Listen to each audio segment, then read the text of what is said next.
The sky was red and broken ash fell like snow from above. The wind howled through the ruined buildings.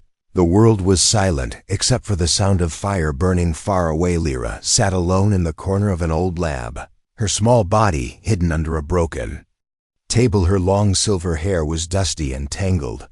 Her large eyes stared at the door with fear. She held a small crystal in her hand. It glowed faintly with blue light. It was the last thing her mother gave her before the soldiers came. Lyra's people taught her one rule: never trust humans. They come from the stars with fire and war. They kill and take everything. If you see one, you run, you hide, you survive. She had survived for many days in this place. No food, no clean water, only silence. Her stomach hurt, her throat was dry, but her fear kept her awake. She knew they would come, the humans. They were hunting for survivors.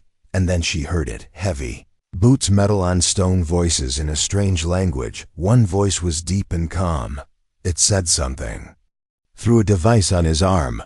The voice echoed through the hallway. Lyra crawled deeper under the table. She pressed her hand over her mouth. She tried not to breathe too loud. The sound grew closer, closer, then stopped. A shadow fell over the doorway. A tall figure stepped inside. Black armor covered his body, a glowing symbol on his chest. A helmet covered his face. He looked around the lab, his weapon ready in his hand. Lyra froze. Her heart pounded in her chest. This was it. This was the end. The soldier took slow steps forward. He moved like a ghost, quiet, careful, searching. Then he stopped. He turned his head slightly. He heard something. Lyra whispered very softly, "Please don't hurt me." The soldier heard her. He turned toward the table. He raised his weapon. Lyra closed her eyes. Tears fell down her face. She waited for pain. She waited for darkness.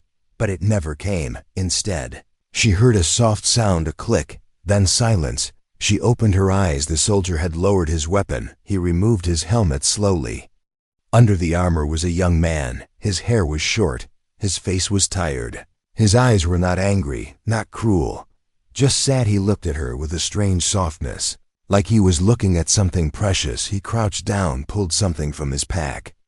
A small water pack. He slid it across the floor toward her. Lyra stared at it, then at him, then back at the water. She did not move. He did not speak for a long time. Then he said, "You look scared. I don't like hurting scared people." His voice was quiet, kind, nothing like what she was told. Lyra slowly reached out. Her fingers touched the water pack. She pulled it close, still watching him, still shaking. "Why are you helping me?" she asked. The soldier looked around, then sat on the ground. He placed his helmet beside him. "I don't know," he said. "Maybe because I'm tired of being the monster." Lyra blinked. The word felt strange. Monster. That was what her people called humans. But this one, he did not feel like a monster. He stayed where he was, made no move toward her, just sat there, letting her feel safe. After a while, Lyra took a small sip of the water. Her lips trembled. The taste was pure. She had forgotten what clean water felt like. She looked at him again. "Who are you?" she asked. "Ray." He said. "Just Ray." She nodded. Slowly, "Lyra." He smiled. "Nice to meet you, Lyra." For a long moment, there was silence again. But it was different now. Not fear, not hate, something else. Trust.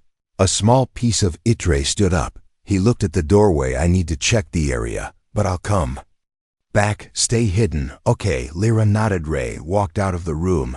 His footsteps faded into the hallway. Lyra looked down at the water pack, then at the crystal in her hand. Maybe she thought not all humans are bad. Maybe the stories were not all true. And for the first time in many days, she did not feel alone. The walls shook like the ground was breathing. The ceiling cracked and dust rained down like ash. A distant boom echoed through the ruins. Something was coming. Something big. Lyra curled tighter behind the table. The water pack pressed against her chest. Ray had not returned yet. She had waited 1 minute. 5, 10 time felt like it stretched forever in that silent room. Then, screaming, not human, a high-pitched screech. Her ears rang with it. Her heart froze. She peeked through a broken panel. Shapes moved in the hallway. Shadows with long arms, smooth skin, eyes that burned red. Not humans, not her kind either. Hunters. The ones who clean the battlefield. The ones who feed on the broken Lyra, trembled she. Had heard stories of them, even humans feared them. She closed her eyes, held her breath, waited, then a flash of light blue fire lit the hallway. A blast shook the walls again. Ray, his voice shouted across the noise, "Stay down, Lyra. Stay hidden." She did not move, but her heart screamed. She heard him firing the crack of energy weapons, the roar of alien claws on steel. Then silence, only silence. Lyra could not wait anymore. She crawled out slowly. The hallway was smoky and red. Heat rose from the floor. Ray stood in the middle, breathing hard. His armor was damaged, his left shoulder burned, but he was alive. He looked at her, eyes wide. "Go." Now she ran, her feet bare on the hot floor. Ray grabbed her arm and pulled her behind him. They ran through broken doors, down steel stairs, past old signs in alien language. "Where are we going?" she shouted out. He said, "Anywhere but here." They reached a lower chamber. Dark, cold, empty. Ray stopped, caught his breath. He checked his weapon. Only one shot left. Lyra looked at him. His face was pale. Blood ran down his neck. "You're hurt." Ray smiled a little. You noticed she pulled a small cloth from her belt, tried to stop the bleeding. Her hands were shaking, but she did it anyway. Ray watched her, surprised. "You're helping me now. You helped me first," she said. "Now we're even." He nodded. They sat in silence for a moment. Then a noise, click, click, metal feet on metal floor. Ray stood again, eyes sharp. "This way." He led her into an old tunnel, long, narrow, dark. The air was cold. Lyra could hear her own heart beating. The only light came from Ray's suit, flickering and weak. She stayed close to him, even though part of her still feared him. Another part, a growing part, did not. They stopped when the tunnel ended. A thick door stood in there. Where Ray pushed, it didn't move. He kicked. Still nothing. "Let me try," Lyra said. She placed her hand on a small panel. It scanned her fingerprint. The door clicked, then slowly opened. Ray stared at her. "How did you do that?" "I was born in this place," she said. "I know its secrets." The door opened into a large round chamber. It was full of old machines, broken lights, and maps of the stars. Ray stepped inside, looked around. This was a control center. Once, she said, before the war, before everything fell. Ray turned toward her, his eyes full of questions. "Why were you left behind?" She looked down. "I was not supposed to survive. I escaped the labs, hid here until you came." Ray said nothing. The silence was heavy again. Then he placed his weapon down, sat on the ground. "I don't want to fight anymore," he said. "I'm tired of war, tired of killing, tired of fear." Lyra sat beside him, her voice soft. "Me too." For a long time they said nothing, only the hum of machines around them. Then the power flickered. A warning appeared on the old screen. Tracking beacon detected. Ray stood up. "We have to move now." "Where will we go?" she asked. He looked at her, eyes serious. "Wherever you feel safe." She thought for a moment, then held out her hand. "I feel safe with you." He took her hand gently. "Not like a soldier, like a friend." Then they ran together into the tunnels, chased by the past, running towards something new. The stars were still above, but they looked broken, cracked across the sky like shattered glass. The tunnel opened into a hollow mountain. Quiet, cold, long forgotten by war and time. Lyra walked beside Ray. Her fingers still remembered the moment he held her hand. Not like a soldier, not like an enemy, like someone who didn't want her to be alone. They moved through an old facility, machines, long dead walls, covered in dust and forgotten words. A symbol on the wall caught her eye, her people's flag, but painted beside it, the mark of humans. She stopped, her breath caught. "This place," she whispered, "is wrong." Ray turned. "What do you mean? This is supposed to be a defense station built by my kind. But this," she pointed to the mixed flags, "this was not just ours." Ray stepped closer. His eyes scanned the faded symbols. Then he saw something too, the name of a human general scratched beside an alien one. "This wasn't a base," he said. "It was a joint lab." Lyra looked confused. "Our people never worked with humans." "Never." Ray didn't answer. He walked toward a sealed door, tried the lock. No power. Lyra placed her hand on the side panel. Again the system blinked. It knew her. The door opened inside. A single console still worked. A dim blue light blinked softly. Waiting. Ray stepped forward. His hand hovered over the screen. Then he looked at her. Do you want to see what's inside? She nodded. He pressed the console. Voice filled the room. A recording. Both human and alien voices speaking together. Talking about peace, about testing something called the core signal, about using it to force both armies to surrender, about ending the war without more blood. Then a word that froze them both. Failure. The voices shifted. Panicked. One said they attacked early. They blamed each other. It wasn't supposed to happen like this. Then silence. Lyra stood still, her body cold. This is a lie, she said. They told us. You started it. That humans betrayed the pact. Ray shook his head. We were told the same, that your side turned first. They stared at each other. No more words to speak, only one truth. They were used. Ray turned away, his jaw tight. My brother died in the first battle. He was a pilot. They told me your kind shot him down for no reason. Lyra's eyes filled with tears. My father was in the city when the human bombs fell. He never came back. They stood in silence, pain and truth between them. Ray sat down. Slowly, his armor clinking against the metal floor. He took something from his pocket, a worn photo, a small boy with a wide smile. My brother. Lyra reached into her pack, pulled out a crystal. It glowed again in her hand. She held it out. This, she said, has memories of my mother. She was a scientist. She helped build the core signal. She believed in peace. Ray took the crystal gently. The light reflected in his eyes. Then he handed it back. So what now? He asked. Lyra looked at the screen. There is another base north side of the valley. She pointed to a blinking dot. That is where they launched the signal. That is where the real truth is. Ray nodded. Then we go there. Packed what they could. Not much, but enough. As they left the room, Lyra stopped once more, looked at the human beside her. Thank you for not being like the others. Ray looked at her. Maybe we are both not like the others. They moved into the mountain path. Wind howling, sky burning with distant fire. Behind them, a lie had crumbled ahead of them. Truth waited, and maybe something more than just survival. The dream came again. Fire on the floor, screams in her ears. Metal hands pulling her from her mother's arms. A human voice shouting orders she could not understand. Lyra woke with a sharp breath, her heart beating fast. Her skin cold. The cave around her was quiet. Only the sound of water dripping from the ceiling. Only the sound of Ray's slow breathing from the other side. Had not moved. He never did while she slept. He stayed far. Never crossed her space. Never touched her. But her fear still lived in the bones. It came from stories, from blood, from memory. She looked at him now. His back was against the stone. His armor laid beside him. One arm held a bandage she helped wrap. She had saved him yesterday, but she still feared him today. She hated this feeling.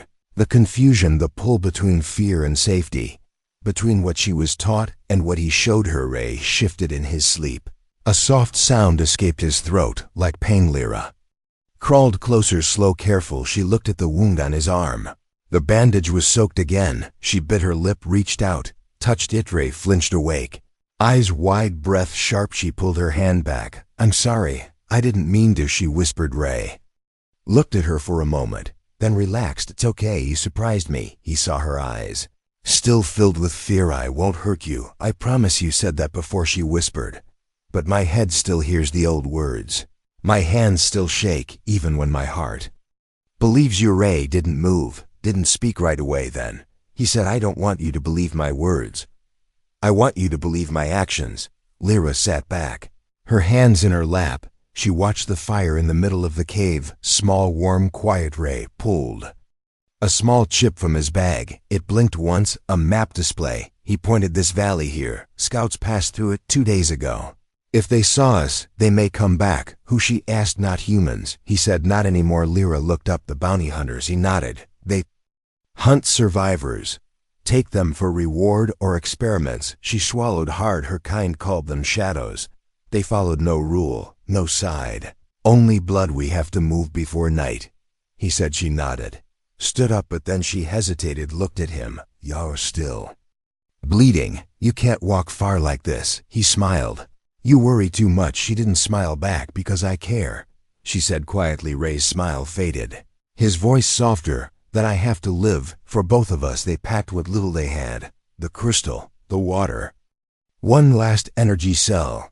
They stepped out into the cold morning mist over the ground, birds silent in the sky. As they walked, Ray stumbled, his wound burning again. Lyra caught him. His weight fell against her shoulder. She shook, not from pain, but from the fear of touch. Still she held him up. They walked like that, side by side, closer than before. Each step a war between memory and trust, between fear and fire. Ray looked at her once. You didn't let go. She didn't meet his eyes. No, because part of me doesn't want to anymore. He didn't say anything. After that they walked into the trees, dark, thick, alive with sounds. Ray raised his weapon once, eyes sharp, but it was just wind still. The fear never left them. As night came again, they reached an old outpost. Metal doors rusted, walls cracked, but safe. Lyra helped Ray sit against the wall. She built a fire, watched the flames dance. She turned toward him. Tell me one truth, one thing no one else knows. Ray looked into the fire. I never wanted to be a soldier. I wanted to be a pilot, to explore, not to fight. Lyra sat down beside him, close this time, almost touching. I wanted to be a sky reader, someone who studies stars, not someone who hides from them. They sat like that for a long time, no words, just fire and the soft sound of fear dying slowly. The voice came from the trees, sharp, clear, and full of hate. Found you. Lyra spun around, her eyes wide. Ray reached for his weapon. 2 late figures dropped from the branches, 6 of them, dark armor, smooth masks, blades on their backs, guns in their hands. Not human, her kind. Lyra froze. One of them stepped forward, a woman with sharp silver eyes, the same eyes as Lyra, but colder, dead inside. Sister, she said with disgust. You are still breathing. Lyra's knees shook. Ray raised his gun. Lyra stopped him with one word. They won't hurt me, she said. They want me alive. The woman laughed. We want your shame erased. That is what we want. She turned to Ray. And him, we want him dead. 2 of the soldiers stepped forward. Ray didn't move, didn't flinch, but Lyra stepped between them. No, he saved me. He protected me. The soldiers hesitated. Rena, didn't he? Our broken, she said, tainted by the enemy. You are no longer one of you, see, and more than what you made me. Lyra said, I am more than fear and lies. She turned to Ray. Run, but he did not without you, he said. Then something happened. Lyra didn't expect. Ray dropped his weapon. I'm not your enemy, he said to Rena. I didn't come here to kill. I came because I wanted answers. Lyra stepped beside him. We both did. Rena stared at them, then raised her arm. A signal blinked red on her wrist. Behind her a soldier aimed, fired. Ray fell. Lyra screamed, ran to him. Blood poured from his side. She turned with fire in her eyes. You said you wanted me alive. Not him dead. He is poison. Rena said he made you weak. Lyra stood, her body shaking. No, he made me free. And then she moved faster than anyone expected, grabbed Ray's fallen weapon, fired into the air. A warning shot. Back off, she shouted, or I burn this whole place. For a second, they all paused. Rena stared at her, like seeing her for the first time. You would kill your own. No, Lyra said, but I will never follow lies again. Behind her Ray groaned, still alive, but fading. Lyra knelt beside him, pressed on the Maz wound. Stay awake, please. His voice was weak. I thought this was it. Not yet, she said. You promised me stars, remember? His eyes closed. She shook him. Not yet, Ray. Then a sound above, engines, ships, human ships, low, coming fast. Rena cursed, fall back, she shouted to her team. Lyra watched them disappear into the trees, gone as quickly as they came. She looked up. A small human shuttle was landing nearby. 2 medics ran out, lifted Ray onto a stretcher. Lyra stepped back, but Ray reached out weakly. His fingers found hers, held them. Don't go, I'm not going anywhere, she whispered. The medics nodded at her. Get inside now. The shuttle door closed. The world outside vanished. Only quiet now, only the sound of Ray breathing beside her. She sat near him, held his hand, watched the stars through the window. She whispered to him. They tried to break us, but they don't know. We already chose each other, and even if the whole world turns, even if both our kinds come for us, we are not alone anymore. The room was dark. The only light came from the crystal in Lyra's hand. It floated above a small console, spinning slowly, glowing softly. Then it began to speak, not with a voice, but with a memory. A man appeared, not real, not living or recording from the past. He was human, wearing a white coat. He spoke in calm words, not to the camera, but to someone across the table. An alien woman sat there. She looked like Lyra, eyes sharp, voice quiet. "We are close," she said. "One more test, and we send the signal. One broadcast, one truth. And the war ends." The man nodded. "We end it together." The memory faded. Ray stood still. Lyra didn't blink. Another memory appeared. Alarms, screaming, panic. The same woman shouted, "They launched early. They blamed us. They struck our cities." The human voice came next. "They said we betrayed the plan. Now they're firing everywhere." Lyra's hand shook. She felt cold, too cold. "That was my mother," she whispered. Ray touched the console. The next file opened. A general spoke. He wore a human uniform. He looked into the camera. He said, "They want war. Fine. We give them war. No survivors, no names, no peace." Ray stepped back, his jaw tight. "That was my father's commander." He turned to Lyra. "They lied to us both." Lyra's eyes filled with tears. "All those lives for nothing, just lies and fear." Ray sat down slowly, his voice low. "I joined the war to protect, to fight for peace. But now I don't know who I was fighting." Lyra placed the crystal back in her pouch, her hands still shaking. She looked at Ray. "We can't carry this alone. Others need to know." "All of them." Ray nodded. "We send it to both sides. Let them see what really happened." "But how?" she asked. He pointed to a broken dish outside the vault that used to be a array, big enough to broadcast across the zone. "Can it still work?" she asked. "Maybe," he said. "But it'll call everyone enemies, bounty hunters, all of them." She stood up. "Then let them come. The truth is louder than fear." They worked together. Ray climbed to the dish. Lyra opened old panels, connected wires, repaired codes she had never touched before. They burned fingers, cut skin, worked without food, without rest. Night turned to day. Clouds rolled in above them. The air felt heavy, like the world was holding its breath. Then a light blinked. Green power returned. "It's ready," Ray said. Lyra placed the crystal inside the port, pressed the button. The screen lit up. The message began. Images, voices, proof, all of it. Unfiltered, unchanged, undeniable. The truth flew out across channels, across borders, across stars. Ray and Lyra stood together, watching it go. Ray looked at her. "Now they know." Lyra looked into the sky. "Now they choose." Suddenly, a beep from the console. "Incoming signal." Ray tapped the screen. A voice came through, cold, sharp. "Human, this is Commander Briggs. You have committed high treason. Stand by for arrest." Another voice followed. "Alien, we are coming too. The traitor girl belongs to us." Lyra turned to Ray. "They both want to erase us." Ray checked his weapon. Out of ammo. Lyra checked her pouch. Empty. They looked at each other. No escape, no more running. Ray reached out, held her hand. "If we fall together." Lyra nodded. "And we fall for truth, not for lies." Above them, engines roared. The end was coming fast, but they stood strong, not as enemies, not as victims, as something new, something both sides feared. Two voices, one truth. The sky was not moving, not a single cloud, not a sound. Lyra stood still, one hand holding Ray's, the other resting over her heart. Above them, two ships hovered, one human, one alien, both silent, both watching. The truth had already been sent. It could not be taken back. It was out there now, in every device, every signal line, every leader's hands. But truth alone was never enough. Below the ship's troops gathered, not many, just enough to kill. Lyra could see them on the hill. One side wore black armor, the other silver. None of them looked like they came for peace. Ray was still bleeding, but he stood tall, eyes clear, voice calm. "They are not here to talk." Lyra nodded. "I know." Ray looked at her. "Do we fight?" Lyra didn't answer right away. She looked at the horizon.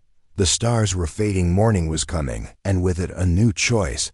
"We don't fight," she said. "We speak." Ray stared at her. "They will not listen. Then they kill us," she said, "and silence the truth forever. Or they hear us and the world changes." She walked forward, alone, hands open. The soldiers raised weapons. Ray shouted, "Wait!" The human commander stepped out, eyes sharp, face cold. He pointed at her. You spread lies. You think you are a hero." Lyra shook her head. "No, I'm just a witness." The alien leader moved beside the commander, her voice even colder. "You betrayed your blood. You deserve nothing." Lyra looked at them both. "We believed the war made us strong, but it only made us blind." She held up the crystal. "This memory, this proof, it was made by both of our people together before the war." She turned toward Ray. He stepped forward now, stood beside Hermie. "Brother died in this war. One was told it was your kind who did it. Now I know it was your leaders, your fear, your lies." The soldiers began to lower their weapons, just a little. The commanders didn't. "This is weakness." The human shouting. "No," Ray said, "this is strength, to know the truth and not run from it." The alien commander raised a blaster. Then Lyra spoke again. "If you kill us now, the truth still lives.